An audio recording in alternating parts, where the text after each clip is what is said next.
Thank you for tuning in to the Removing Barriers podcast. I'm Jay. And I'm MCG. And we're attempting to remove barriers so we can all have a clear view of the cross. This is episode 138 of the Removing Barriers podcast. And this is the second in the series of This World Has Gone Bonkers. In this episode, we have lined up a number of articles that we think shows that this world is bonkers. I will start with an article from the New York Post of a kid buying a gun off of the dark web. An 8-year-old had no trouble buying an AK-47 online and mailing it home. A woman in the Netherlands revealed recently that her young son once managed to purchase an AK-47 off of the dark web without her knowledge, calling it something out of a movie. My son started hacking at the age of 8, and that's when he ordered a gun, said Barbara German to Euronews. He started to spend a lot of time behind a computer, and he started ordering things on the internet without paying. Now, this is an 8-year-old kid. And just to add some context, she's talking about it now that her son is 20. So she's just revealing it this year that when he was 8, he was able to do these things, which I think is bonkers. An 8-year-old going on the dark web and buying a gun and stuff like that, mailing it home. It shows that, well, how easily these things can be obtained, but I think it shows some lack of parenting as well. The concerned parents said the dark web purchase started off with something small, such as free pizza, but progressively, the deliveries became more horrifying. According to the parent, her son would use incomprehensive code phrases such as Pit is coming to our place, whenever she would enter a room, masking his dealings by communicating with illicit actors via online games. German claims that the hackers used her son to also launder money for others. It wasn't until the automatic gun along with ammunition showed up at her doorstep that German realized what was happening was much bigger than she and her son. When you think about this, it seems to me that first that the 8-year-old kid had access to a computer in his room or someplace private. So whenever she entered the room, they have these codes that they would use to indicate that, hey, someone is in the room, my mom is in the room or whatever. We need to change the topic. But to me, it seemed like a lack of parenting because I'm thinking, take away the device. He's ordering free pizza off the internet. He's stealing. Take away the device. Put it away. He's 8. None of this makes sense to me. And maybe it's because I am a technological boomer and I don't know how these things work. How do you order something online without paying for it? Does that also mean that he's stealing money from people, like a fake account where he has, like maybe, is he using Bitcoin or? He's hacking. What does that mean? I know what hacking means, but how do you, I'm going to sound so ignorant. How do you use hacking to pay for something? So what, he was stealing money from people's accounts, like hacking their account information, stealing that money to pay for these things, like this free pizza and this gun? Well, I'm a software engineer, not a hacker, but most likely he was tapping into, let's say, Papa John's computer and basically placing an order on the docket without going through the proper channels for order to show up there. Oh. So they will deliver pizza to him thinking based upon the computer that he has paid, but he hasn't paid anything because he hacked into their computer. But they also said that he was able to purchase this weapon without paying for it. Remember, this also said on the dark web. You can get anything on the dark web, but I understand. Without paying for it? Well, some of them you might have to pay for, but if you're hacking... I find it very hard to believe that people would be selling weapons on the dark web for free.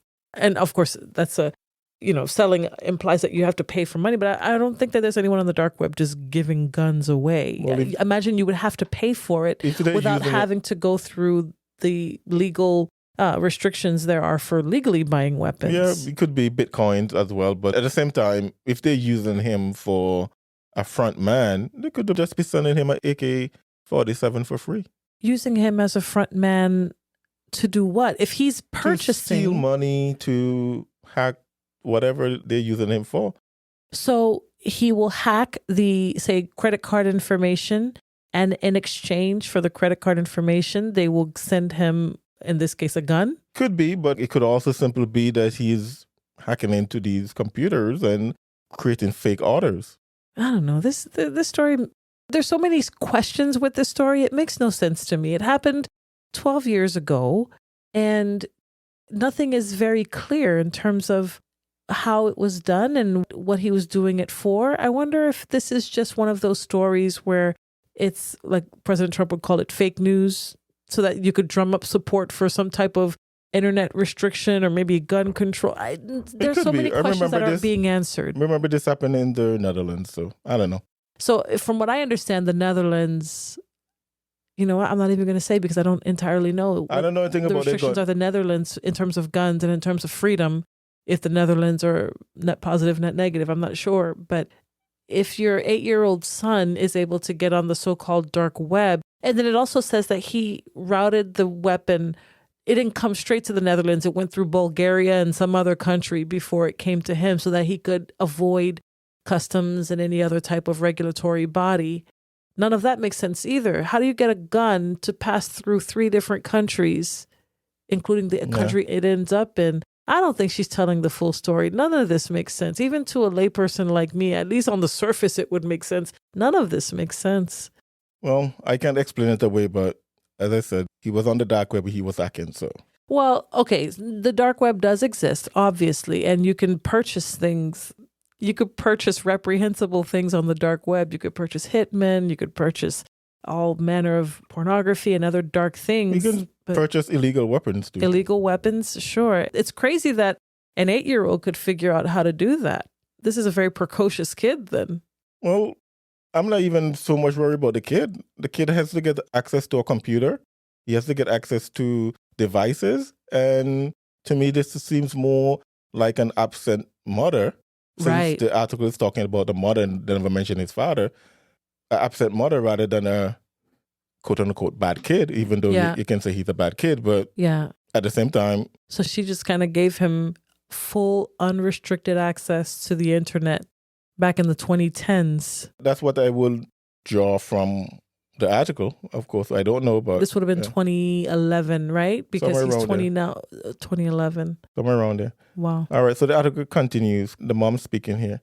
I think he spent a month figuring out how to order the gun and have it shipped to our house, recalled German, stating that her son had the gun routed from Poland to Bulgaria in an effort to avoid custom.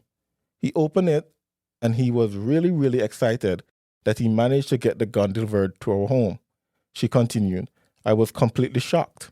I immediately decided to do things differently at home. She was a penny late. A day late and a dollar short? Something like that, but I don't know. I'm thinking if my son is doing stuff on devices that I don't want him to do, those devices are going to be gone.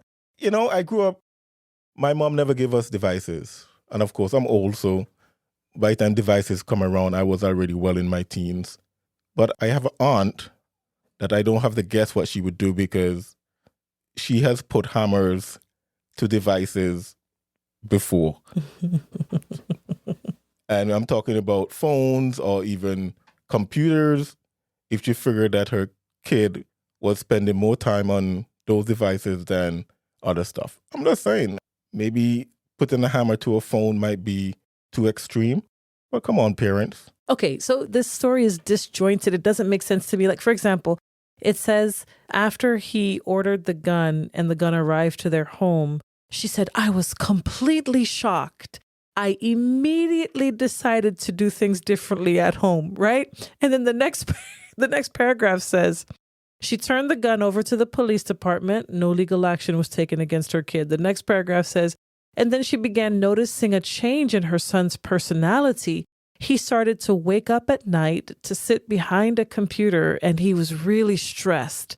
And that's when we found out that he was working with a group of international hackers. I'm like, whoa, wait a minute. This story doesn't make sense. So an automatic weapon is semi-automatic. Semi-automatic weapon. No, the article says it was fully automatic. So maybe they don't know what they're talking about. The article doesn't know what they're talking about. Okay, so as far as I know, AK-47 is semi-automatic. Okay, so a semi-automatic weapon shows up at your front door. A huge, scary-looking AK-47 shows up at your front door. You find out your kid is the one who used hacking knowledge and then routed it through 2 or 3 different countries to bring it to your front door. And you're shocked. And immediately, everything in your house is going to change. Within the very next paragraph, you say that he wakes up at night and he's sitting behind a computer. Nothing in your house changed. He still has access to the computer, and now he's doing worse things. So either she's lying or she's a really bad mom. I'm not sure what to make of it. Yeah. He said, in an effort to curb her son's budding life of crime, German said that she contacted law enforcement as well as her son's school for advice, but alleged her concern was dismissed as exaggeration. I think this whole story is an exaggeration. I'm sorry. It doesn't make sense. It could have been what a toy. She's saying. It could have been a toy AK-47. And again, let me correct what I said last. I guess some AK-47 could be fully automatic. Okay, so she said that she decided that everything in her house was going to change right at that moment.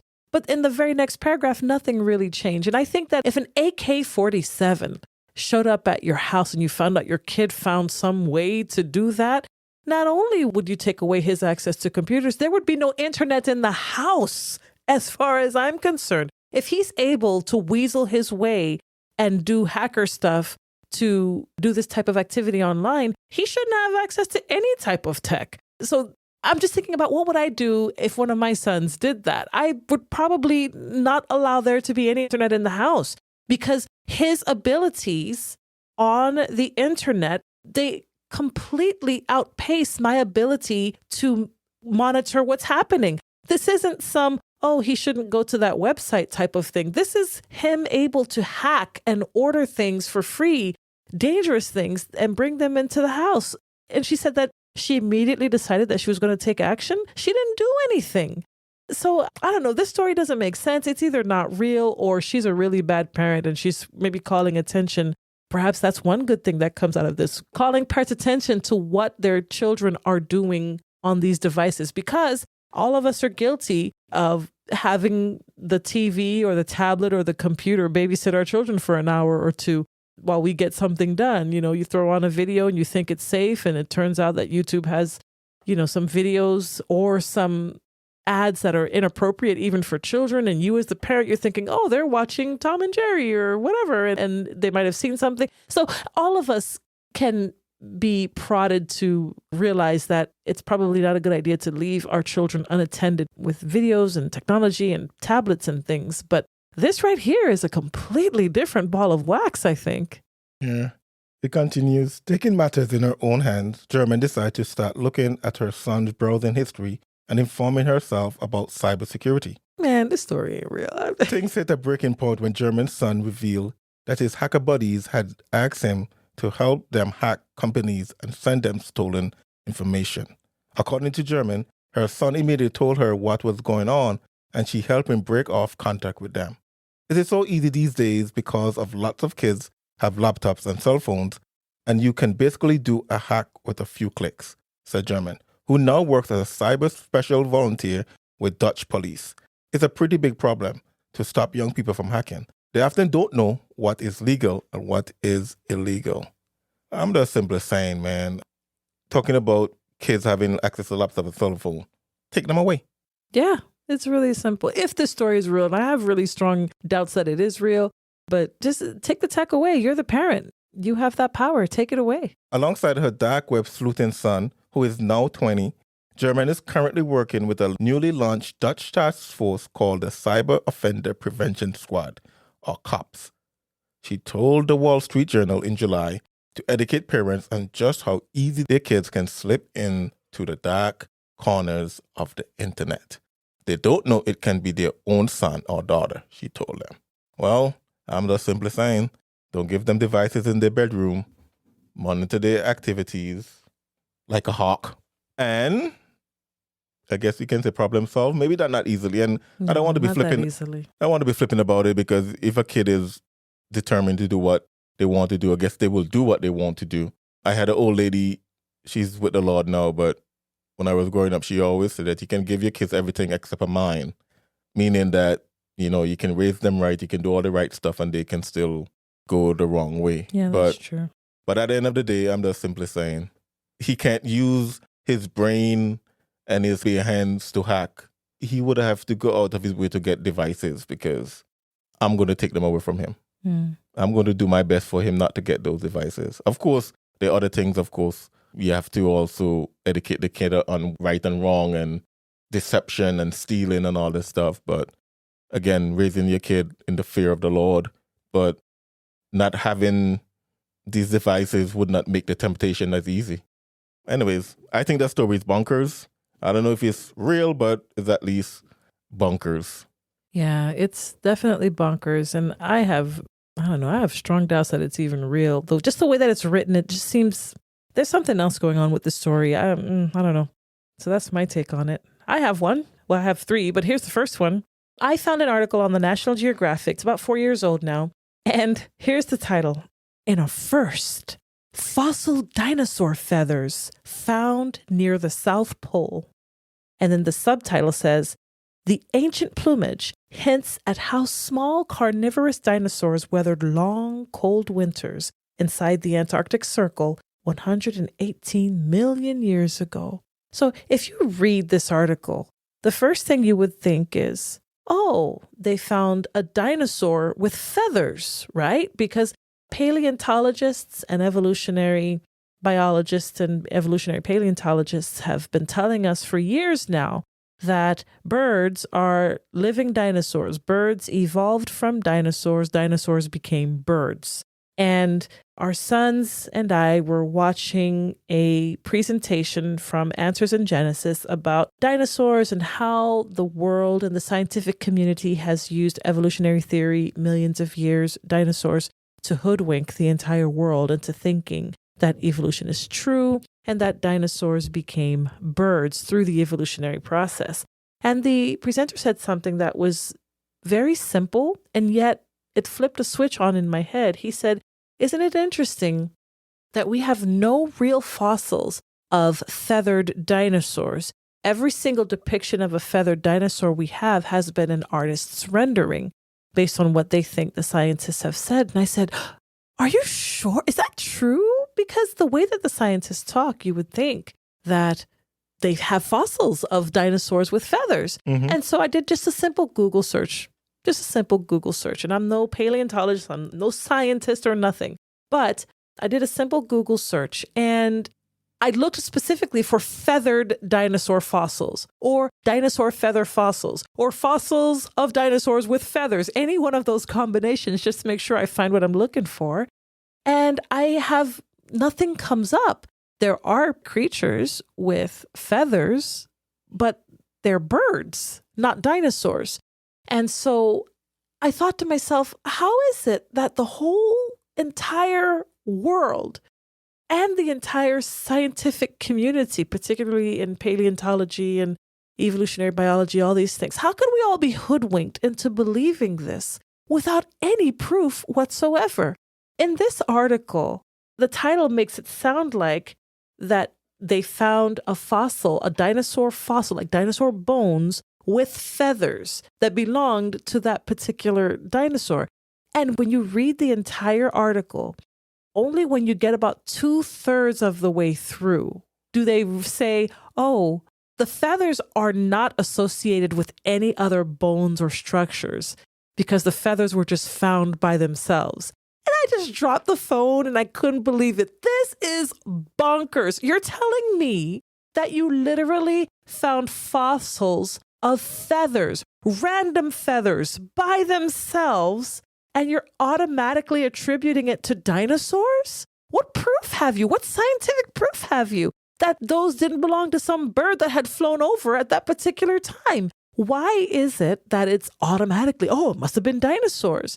And I thought it's absolutely bonkers because I thought science was you see something happening and you have a question about it. And so you observe it and you ask questions, you form a hypothesis, you test your hypothesis, test it again, write down what you discovered, and then come to a conclusion, right? I thought that was the scientific process. Has something changed between when I graduated from high school and today that these articles and these scientists are telling us this is what we found, this is what is true, this is what happened, and they have absolutely no proof for it? I find that to be absolutely bonkers.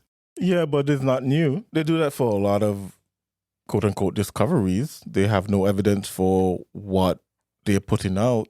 Even, I don't know if you remember, I think it was a Jungle Book or maybe one of those Disney movies where they kind of showed the transition when they found like Tarzan, I think. Maybe it might be Tarzan I'm thinking about. When they show his progression and they say maybe we might have found a missing link. Oh, okay. So they have never found a partially man, partially ape fossil. There are many stuff out there that they're artist rendition of what they believe it might be. Even climate change. I remember reading an article when I was in college of several scientists confessing that they have fudged the numbers to let it seem like climate change is happening when it's not. So again, my goodness, we might be accused of not accepting their science, but that's what it is. You have to research these things. And I think the reason why they do that is because they want to prove that dinosaurs evolved into birds. So if dinosaurs evolved into birds, when the dinosaurs roamed the earth, they were no birds. So right. So if now the dinosaurs have feathers, now we can prove, hey, the feathers belong to the dinosaurs that were evolving into birds and not birds themselves.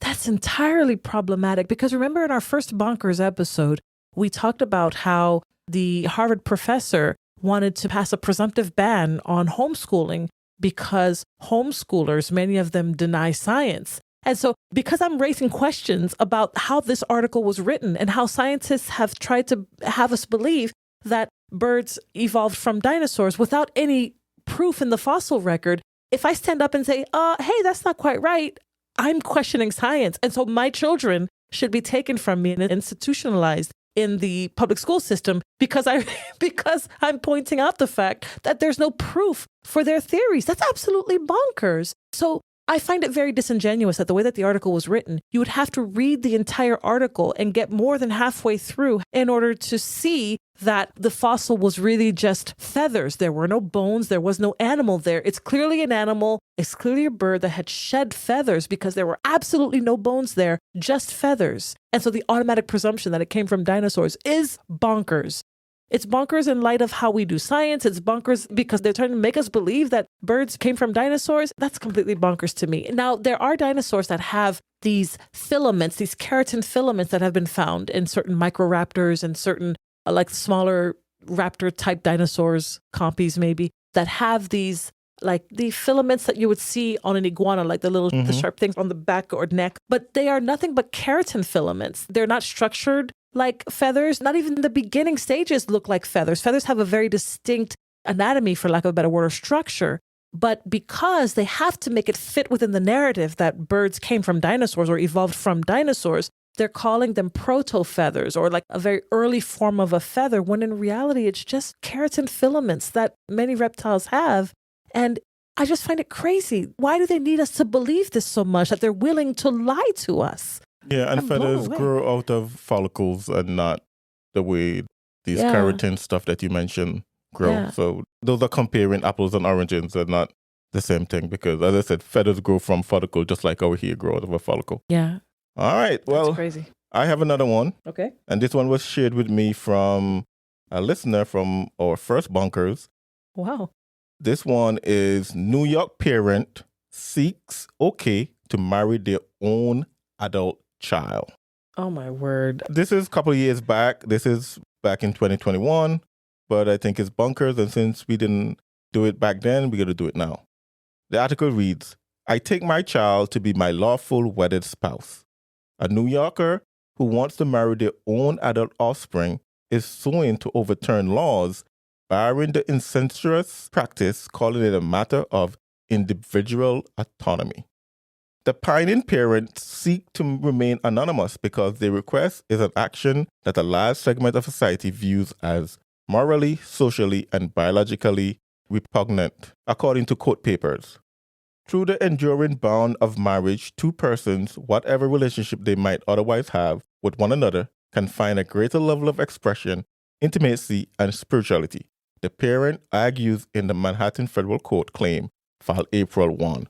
Remember, this is back in 2021. 2021, okay. Legal papers give only the barest picture of the would-be newlyweds, failing to identify their gender, ages, hometowns, or the nature of their relationship.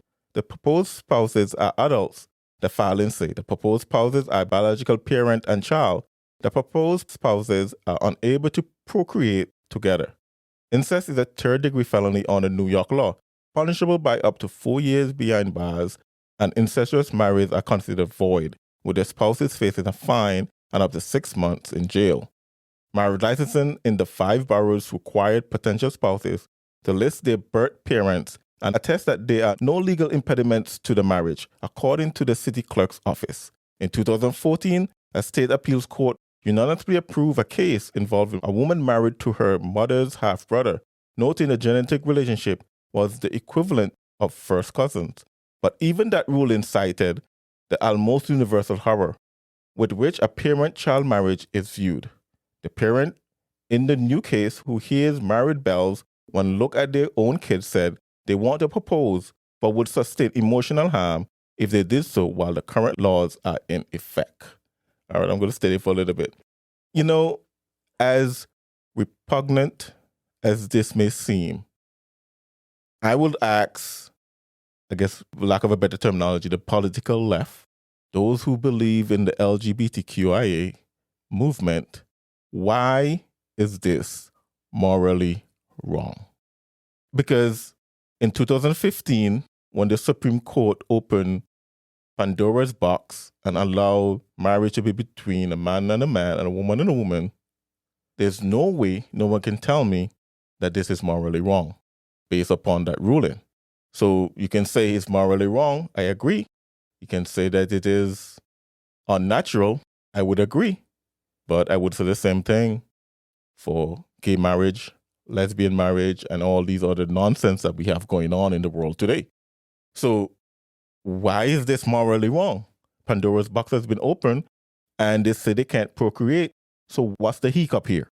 What's the hiccup here? They're not going to produce a child that is potentially handicapped or whatever malfunction or deformities a child may have because their genes are too close to each other. So the errors in both genes is going to cause issues. So what's the issue here?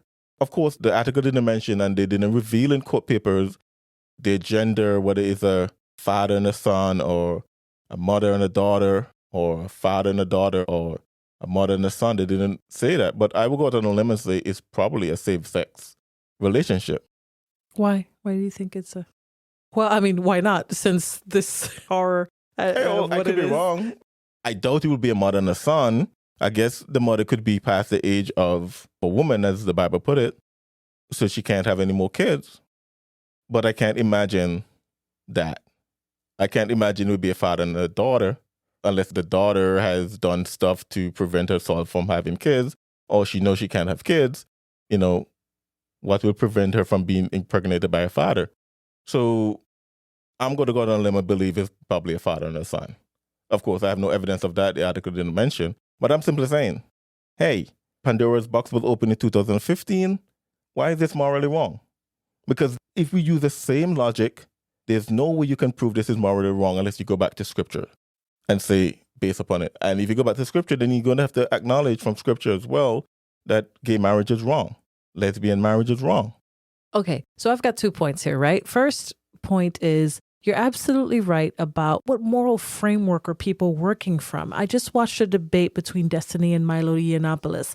I'm surprised that it happened 3 months ago and I didn't know about it. For those that don't know, Milo Yiannopoulos is a former right-wing political pundit, but at the time he was also a homosexual but conservative. And so, you know, conservatives were glad to have him on our side as it were. I put that in air quotes. That's how they would describe it. But he recently, after having been canceled for something he said, he lost everything. And he's recently tried to return to his faith. He's given up the homosexual lifestyle and he's no longer practicing that lifestyle. He's returned to his childhood faith of, I believe it's Catholicism. And now he advocates that America become a Christian nation in the sense of Christian nationalism.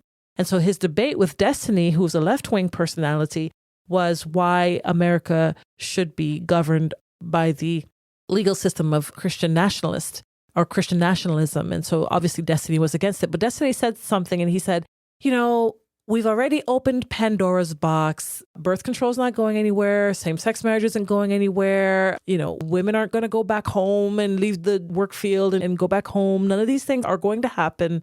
Pandora's box is open. So now we need to find a way for all of these different views, all of these different beliefs, all of these different moral frameworks to live together peaceably and harmoniously. And I just remember thinking, that's not possible, because sin is like cancer in the sense that it never stops growing and ravaging. It keeps destroying. So when you start with, like you said, MCG, marriage can be between two people of the same sex. Where does it end? Because now we're talking about a parent wanting to marry their adult child.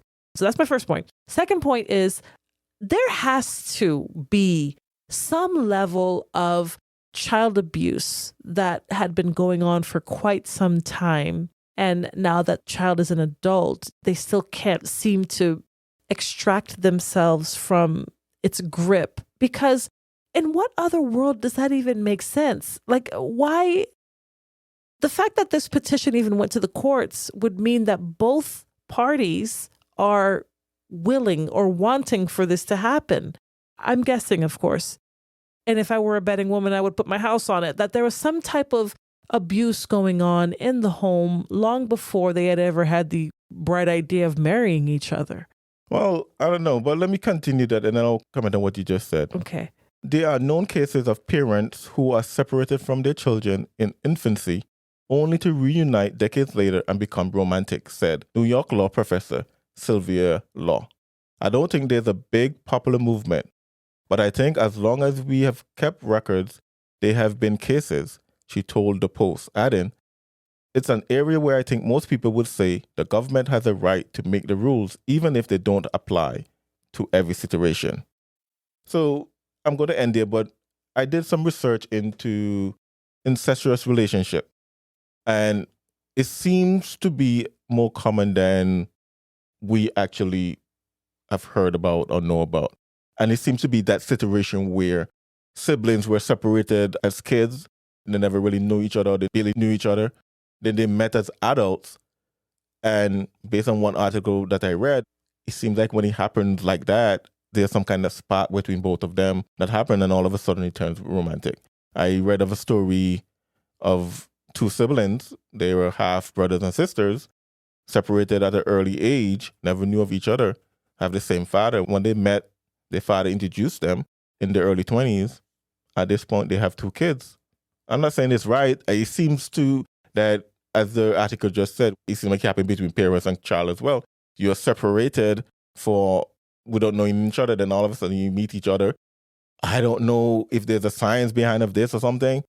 Of course, we can always point to the depravity of man. We know that sin rule and reigns in the heart of men that have not brought that under submission to Christ. But it seems like, at least from the articles I've read, that there's something about being separated from someone that you're biologically related to and then meeting them in adulthood kind of create some kind of spark. So could it be abuse? There's a possibility. Could it be a situation where this father and son, that, like I'm assuming, like you're assuming, were separated, early in life, and all of a sudden they come together later in life, and both of them are gay, and they decide, well, I love you, you love me, love is love, kind of the fall stuff, and fell for each other. And that's one of the dangerous thing about this phrase, love is love. Again, if love is love, why is it that this parent and child should not have the right to be married just like the gays and the lesbian? Right. And in my worldview, and the way I look to scripture, I will say that's wrong, and it's always wrong. But there's a slippery slope when you start saying love is love. You can say the same thing even if this kid was a minor, because people are pushing in for that too. Right. So Well, remember one of the former podcasts that we had Pastor Todd on, and he said that there's this common phrase or common saying that love is love and love wins. And he says that's not true. Love does not win. Truth wins. Right. Because as you said, MCG, anything short of truth is going to end up being this nonsense, these bonkers things that we're discussing here in this podcast today. Hi, this is Jay. MCG and I would like for you to help us remove barriers by going to removingbarriers.net and subscribing to receive all things Removing Barriers. If you'd like to take your efforts a bit further and help us keep the mics on, consider donating at removingbarriers.net/donate. Removing Barriers, a clear view of the cross. Thank you so much for listening to the Removing Barriers podcast. Make sure to rate us everywhere you listen to podcasts, including Spotify, Apple Podcasts, Google Podcasts, or Stitcher. Removing Barriers, a clear view of the cross. Okay, I have another one here. This one is a video put up on YouTube by Cross Politic, and the title of the video is Tucker and Tate Are Dangerous, the Good and the Bad. And I won't replay any of the video here in the podcast today, but the gist of the video, among other things that they discussed, was addressing the interview that Tucker Carlson did with Andrew Tate. He has many allegations regarding some pretty horrific things. And so in this video, which is a video of Christian men that are discussing cultural topics of the day, I believe they're coming at it from a Presbyterian point of view, but they brought up an excellent point and something that should probably be said because Andrew Tate is very influential among men, particularly young men and working age men that are seeking to marry, settle down, or get started in their lives, etc. And in his interview with Andrew Tate, Tucker asked, what exactly are you being charged with? What are the allegations? What are you being charged with? And Andrew Tate said, that's a very good question because I'm not really being charged with anything. They say that I'm, rapist or I'm charged with raping. I have never raped anyone. And they say that I'm running like a pimp sort of sexual exploitation type of business from my home. And that's not happening. And none of these things are true. And so Tucker just he doesn't challenge it. He just goes on with the interview. And there are certain other instances in the interview where he asks Tate certain questions and Tate either diminishes them or lies about them. And Tucker doesn't provide any pushback. He just moves on.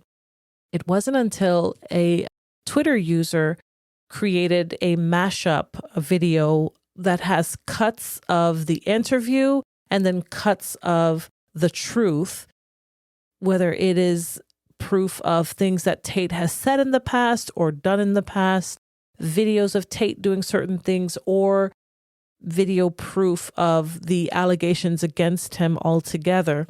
And it seems that Andrew Tate is lying about the allegations that are facing him. The allegations are quite serious. And when he said that he never did any of these things, some of the videos and some of the things that he has said in the past are clear indication that he actually did do some of those things. And what's bonkers about this is that he got absolutely no pushback from Tucker Carlson, like the Tucker Carlson that was fired from Fox News because his reporting was a little bit too real. The Tucker Carlson that got Mike Pence to reveal some pretty questionable things. The Tucker Carlson that brought January 6th to light in terms of what was actually happening and not what the mainstream narrative was. And so I thought, Tucker Carlson is considered by many to be one of the last true journalists out there that are willing to ask hard questions and really get to the bottom of things. And yet he's talking to Andrew Tate and there's just no pushback whatsoever. And I thought, well, that's quite odd, bonkers, if you will.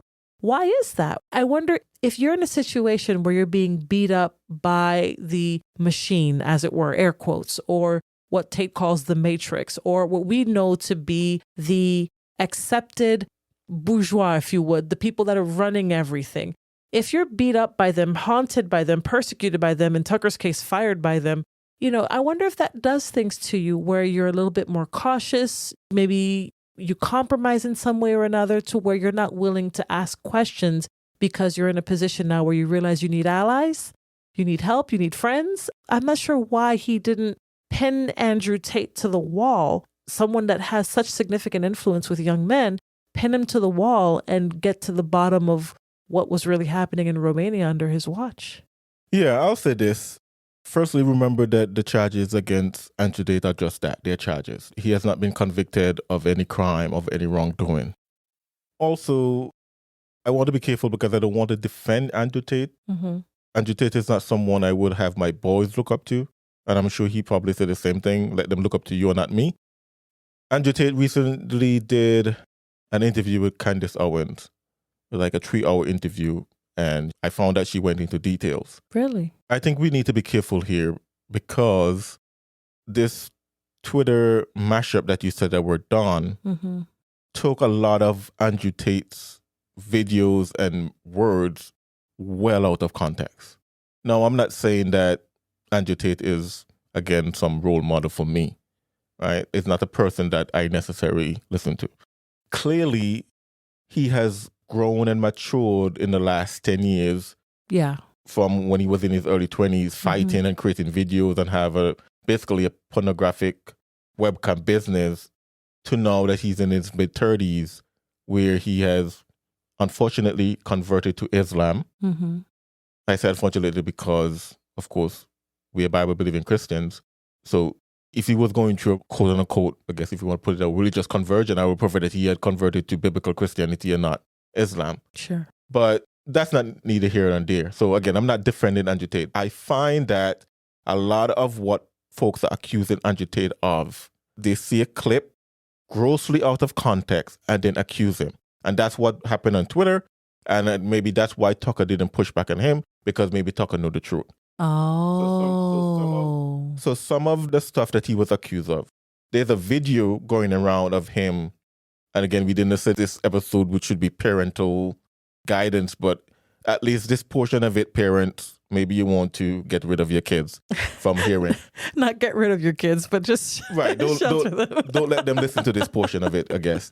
But there's videos of him basically beating a woman with a belt.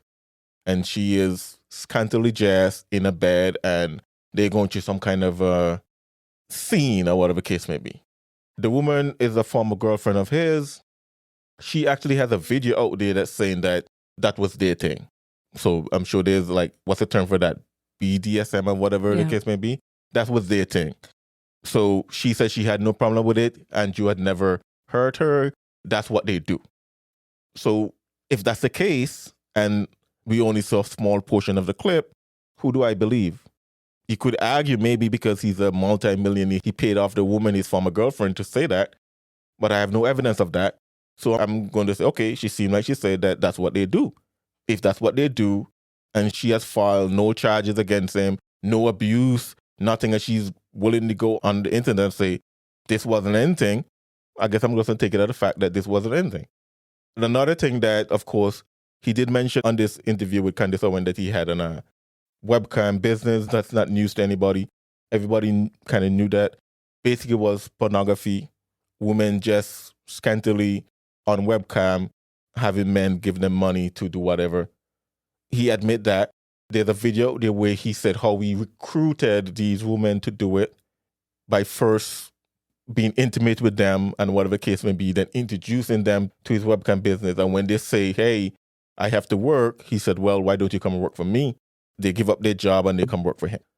Now, again, as morally repugnant as that is, all of it seems to be consensual. Mm-hmm. Again, I'm not defending Andrew Tate, but it seems to me, based upon what I've researched and what I've seen, is that firstly, the Romanian government seems to have nothing against him because they changed the charges from a woman accusing him of kidnapping her to now he's doing what is called I don't remember the term, but basically sex trafficking, but it's not sex trafficking as we would think about it in the US. Right. It's more that he kind of seduce ladies to come to his home to be with him and whatever the case may be without their knowledge. They go to his home to do stuff, but they didn't know they were going to do that.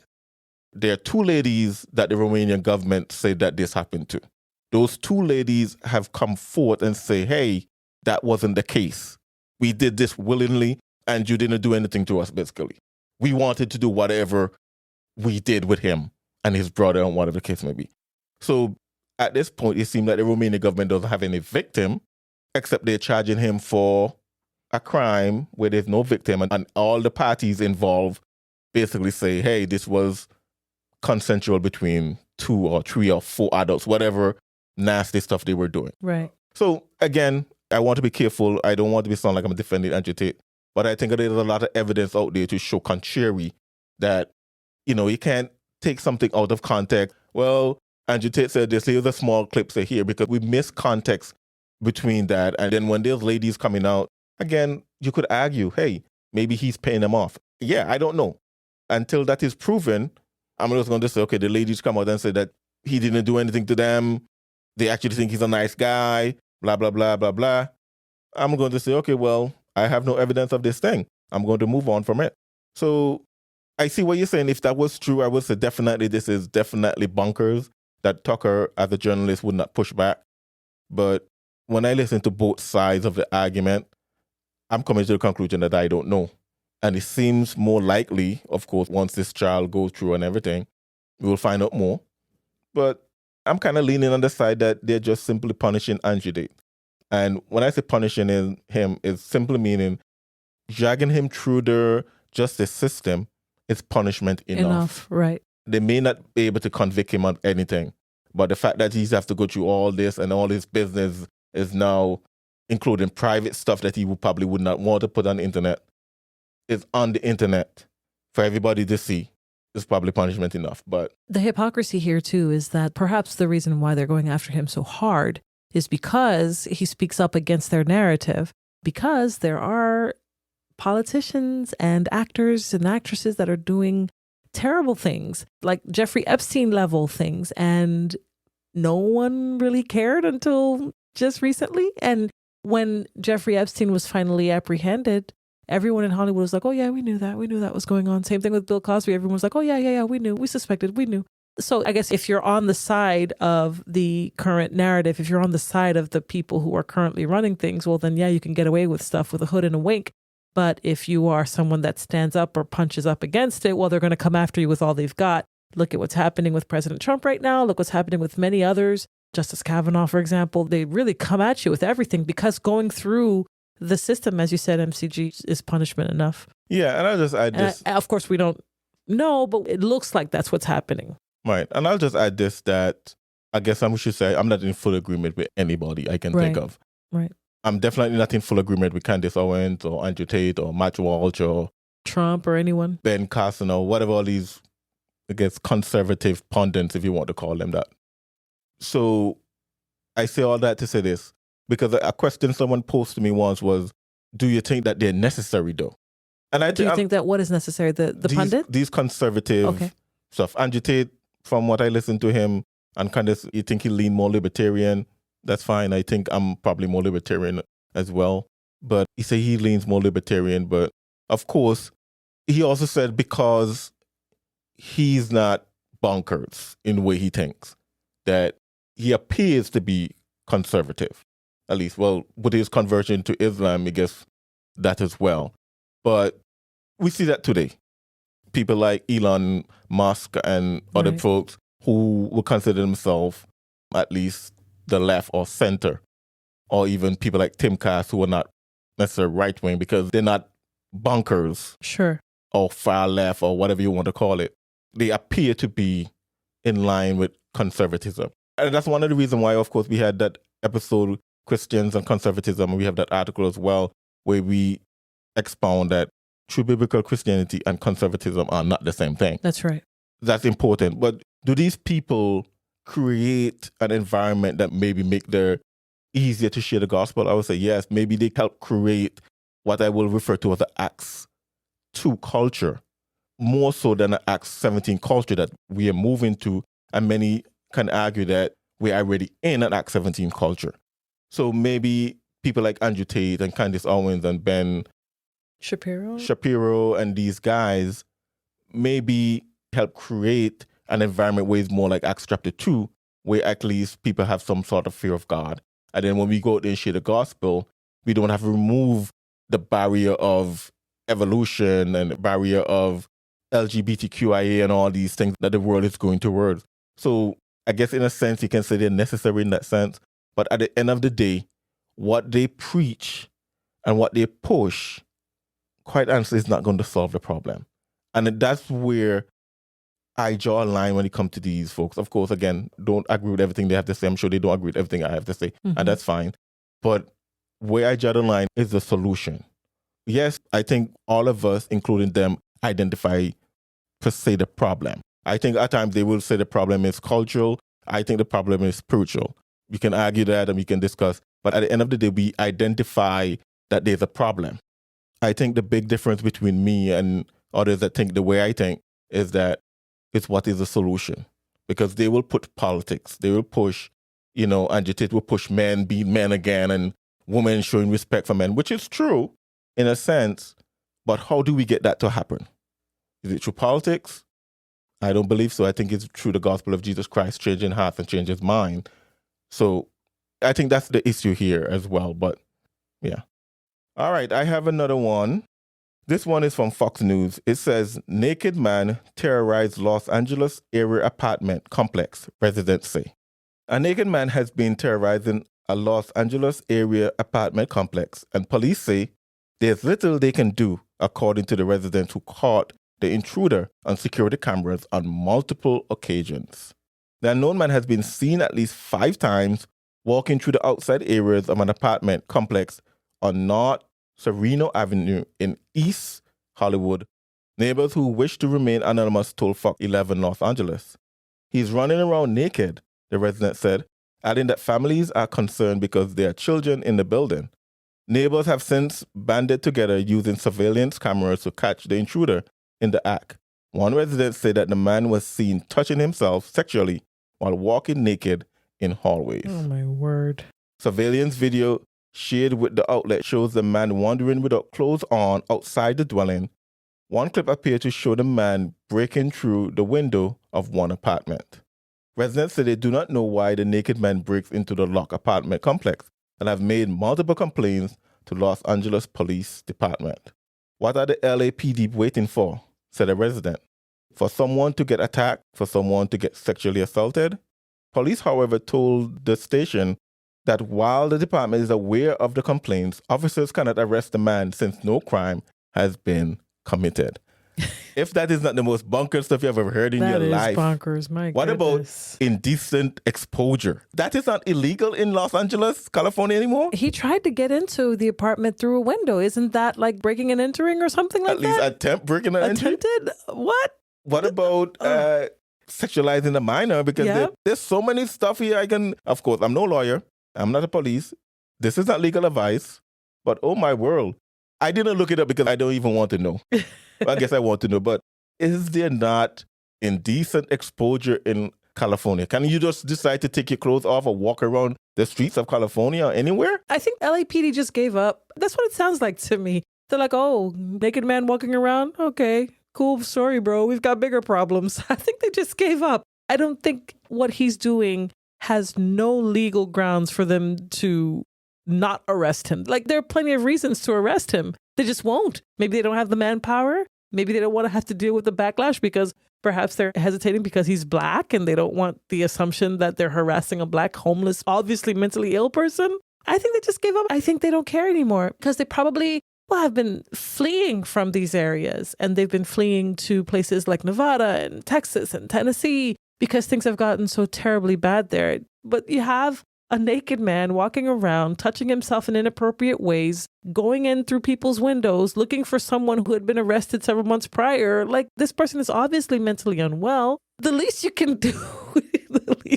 do They show up in the neighborhood and take them away or something. They won't do anything. That's mental evaluation, bonkers. probably. That is bonkers. Yeah. So now what? You pay your rent every month and you do all you're supposed to do. You're a law-abiding citizen and you have to deal with this? And the taxes that you pay for the LAPD to do their thing, they're not doing it? That's, oh my word, that's bonkers. Yeah, I don't know. Residents said that the man appears to be looking for a tenant who was taken for psychiatric evaluation after she allegedly threatened to blow up a building, KABC TV reported. Yeah, again, as I said, I'm no lawyer, but I can't imagine that is not indecent exposure. Of course. I can't imagine that's not sexualizing a minor. I can't imagine that's not attempt burglary. Again, maybe those things are not illegal in California anymore, but again, hey, if you're a police officer listening to this and you happen to be in California or you know the California laws, maybe you can contact us and tell us why the police can't arrest this man. But yeah. That is crazy. That is absolutely crazy. That, oh my word, that is bonkers. And he's shameless too because they have his face on camera. It's not like they don't know who this person is. Yeah. Wow. Okay. Ooh. Well, I have one. May not be as bonkers as that one. This is my last one. I think everyone has probably heard of this already.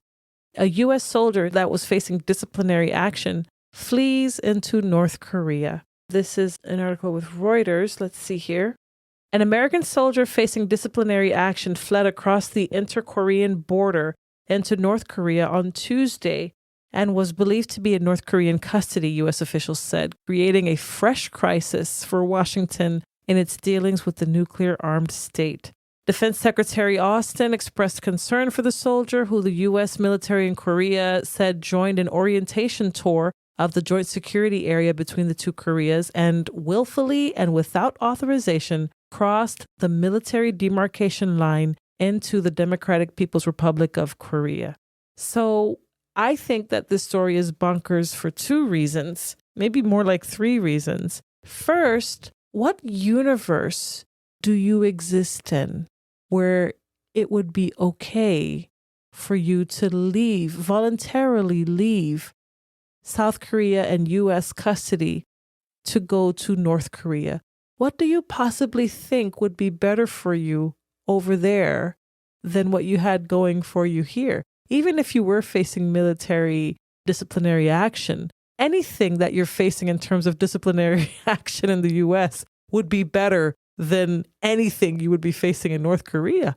What goes through a person's mind to make him think that I don't even have words for it? I don't even know how to say it, how to express it. In what universe do you think that you're better off in North Korea, I guess is what I'm trying to say. Well, two things. I think, well, you can say, well, you find out. He Mess has around and find out. He has found out. That's assuming that he might get the Otto Warmbier treatment. He may not, because Otto Warmbier was actually charged with a crime, whether falsely so. He was actually charged with a crime and went to court and, quote unquote, was convicted of his crime. But I'm actually leaning towards the fact that he's military. Of course, I know he didn't really have any rank. Was he a private or something? Private, yeah. Yeah, so he really didn't have any rank or anything. But he has the training. So how much does he know that he can use and help the Korean army, the Korean government, the North Korean government? He might actually be given a wife and say, hey, train our soldiers, be an interpreter, give us some information about the base in South Korea and all that stuff, for exchange for a wife and a family and freedom. Well, freedom in North Korea. Okay. Yeah, I guess I shouldn't say freedom, but who knows? Who knows what they're going to do? I guess the best assumption would be that they're going to throw him in jail and give him the Otto Warmbier treatment. But I guess the best solution he can think about, that he might have a life in North Korea that he might not even have here, so to speak, because they might just say, hey, how much can we get from this guy? He's in the military. I'm sure he knows something that America wouldn't want the North Korean government to know, that he can share with them. Who knows? But definitely, I'm not willfully going into North Korea, but... Oh, I just find it to be bonkers because, so him crossing over the DMZ and going into North Korea can be viewed by North Korea as an act of this might be a stretch, but I wonder if it could be viewed as an act of war because he's an active duty service member. This isn't some... Well, he was in civilian clothing and stuff like that. And I guess if the American government, well, I don't know this, maybe if the American government didn't reveal that he was a member of the army, they would have never known, perhaps. The armed force, he probably never known, or he might have divulged it. Again, yeah, I can see that they use this to their advantage. One of the people that saw him cross over said that he was laughing the whole way, like sprinting and laughing the whole way. Another thing that's bonkers to me is like young people and their impulsivity and their lack of being able to see 2 steps ahead. Like, oh yeah, this probably isn't going to work out well for me. This idea that, I don't know if it's social media doing this to us, where we think pranks and impulsive things are funny and desirable. I'm thinking of a YouTuber who handed his girlfriend a 1911 gun, pistol, and decided to hold a book that was maybe an inch, maybe 1.5 inches thick in front of his chest and challenged her to shoot him point blank because he thought the book would stop the bullet, and she shot him dead. This was supposed to be for some YouTube video that they were doing. He wanted to do wild and crazy, impulsive things for the shock value. And he ended up dying as a result. Like, these young people don't seem to put 2 and 2 together that, yeah, you might get a few laughs from people, but it might also end in your death. There was a YouTuber who was doing the same thing, pranked someone at a shopping mall and was shot for his trouble. It seems to be that young people, their brains aren't developing at the rate they're supposed to, because even in their 20s and 30s, they're doing some pretty crazy stuff. It's bonkers to me. Why would you ever even think that's okay? Maybe they don't have enough responsibilities. I don't know. But thinking about this military young man who run across the border into North Korea, well, how many countries could he go to avoid U.S. persecution? Again, what he did was pretty minor. If anything, he probably get a year or 2 in jail or whatever the case may be. Got his life back after being dishonorably discharged. But guess he figure whatever outcome he's going to get from the U.S., going to North Korea would prevent the U.S. from getting him. I can only think about 3 countries that you can go to avoid the U.S. And that would be Russia, North Korea, and what is it, Ecuador? And if you want to say 4, probably China. But I think China probably would still send the prisoner back if the U.S. asked for it in some respect. So I wouldn't say China so much. I guess China could be in there as well. I guess maybe countries in the Middle East, you can say. But those first 3 that I mentioned are definitely the U.S. I know for sure can't just decide we're going to go in there and get him. Of course, they can't do that with China, but I think they have a better relationship with China than Russia or North Korea or whatever the case may be. Wow. So I don't know. I guess he figured, hey, I go there, I can learn Korean. I already know English. They can use me for so many stuff. I don't know. Clearly, he didn't think it's true because it's a gamble. Right. You know, he could become, what's their president name over there in North Korea? Kim Jong-un. Mm-hmm. He could become one of Kim Jong-un right-hand man where he can help them military-wise, or he could go and work in the field for the rest of his life. In some labor camp somewhere. What did he say? You know, I don't know which one he's going to be, but anyways. That's bonkers. Yeah.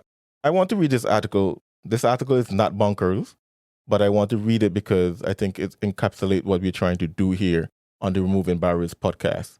The title of the article is Politics Won't Save the Nation, and it's by David Cloud on the Way of Life website. He said, America's root problems are spiritual, and the only real solution is spiritual. The only thing that will help America in her terrible plight is a true revival, and there could be revival at some level, particularly in individual churches. Revivals always begin at God's house with God's people. 2 Chronicles 7:14. If my people, which are called by my name, shall humble themselves and pray, and shall seek my face and turn from their wicked ways, then will I hear from heaven and will forgive their sin and will heal their land. This is a promise for Israel, but it has application to the church age. And it says, see Romans 15 verse 4 and 1 Corinthians 10 and 11. Nothing like a revival and lasting change will happen through moral majority programs or tea parties or Chick-fil-A days or Trump rallies, as these have been tried repeatedly and enthusiastically over the past few decades.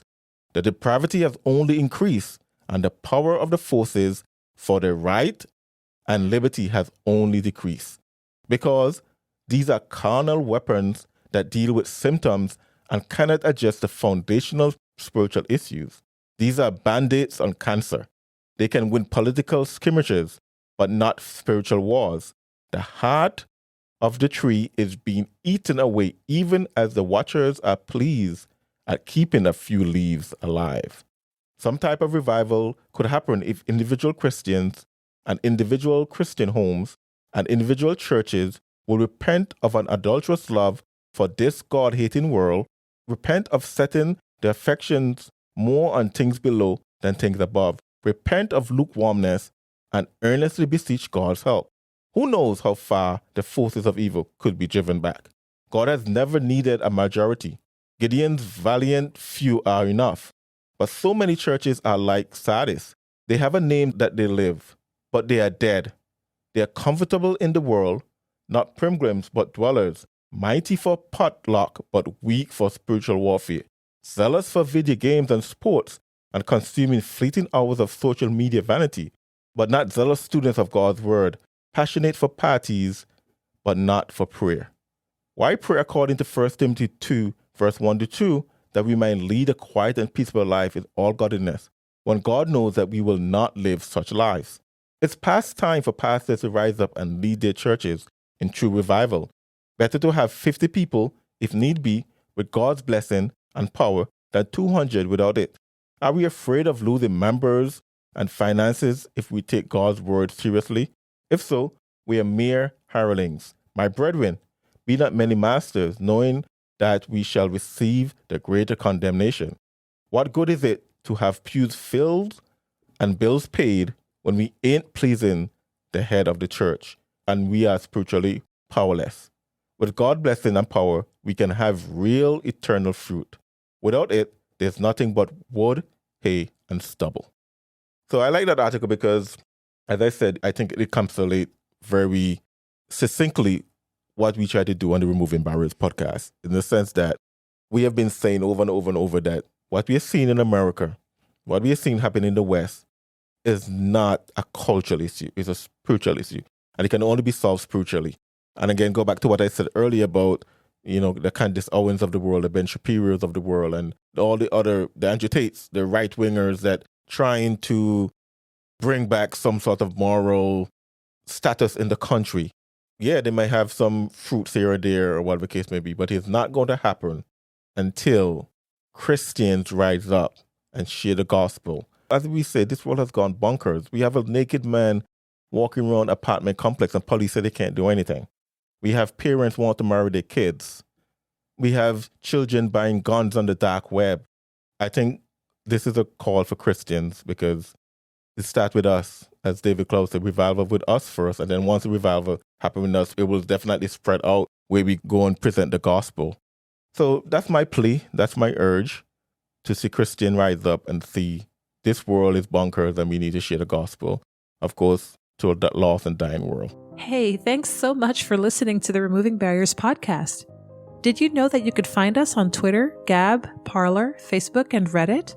Go to removingbarriers.net/contact and like and follow us on social media. Removing Barriers, a clear view of the cross. Thank you for listening. To get a hold of us, to support this podcast, or to learn more about Removing Barriers, go to removingbarriers.net. This has been the Removing Barriers podcast. We attempted to remove barriers so that we all can have a clear view of the cross.